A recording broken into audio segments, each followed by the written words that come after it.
Hindi raw matatawaran ang integridad at dedikasyon ni DILG Secretary Jesse Robredo sa paglilingkod sa bayan. At sa kabila nito, hindi rin daw nakaligtaan ng kalihim na palaanan ng panahon ang kanyang pamilya. Narito po ang report.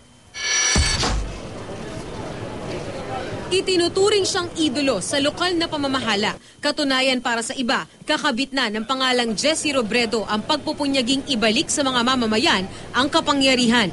Taong 1988 nang maiukit si Robredo sa kasaysayan bilang pinakabatang mayor sa Pilipinas, nang mahalal bilang pinuno ng lungsod ng Naga sa edad na 29. Sa unang 2 taon sa kabuuang 19 na taon niyang pamumuno sa lungsod, mabilis na nabawi ng Naga ang dati nitong katayuan bilang first-class city.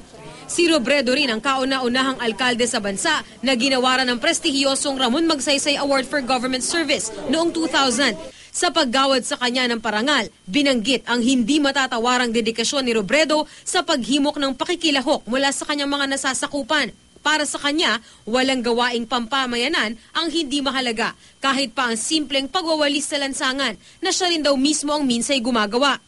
Patunay raw si Robredo na ang epektibong pamumuno maisa sa katuparan sa pagkakaloob ng kapangyarihan sa mamamayan.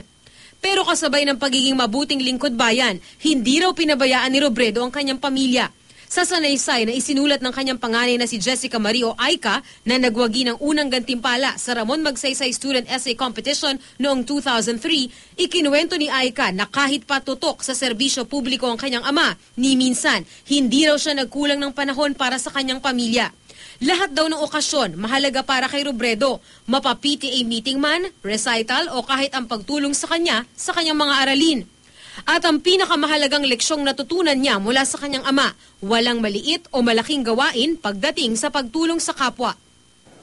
Nitong Sabado, huling napakinggan si Robredo ng magtalumpati sa CIDG Convention sa Cebu, kung saan binasa niya ang mensahe ni Pangulong Noynoy Aquino. Higit kailanman, tungkulin natin bilang mga Pilipino ang piliin ang tama. Gaano man ito kadaling kalikuran para sa sariling pakinaban. Maraming salamat po ulit. Magpapaalam ang puto. Maraming salamat din sa kanila. Para sa saksi, Lia Manyalak del Castillo, nag-uulat.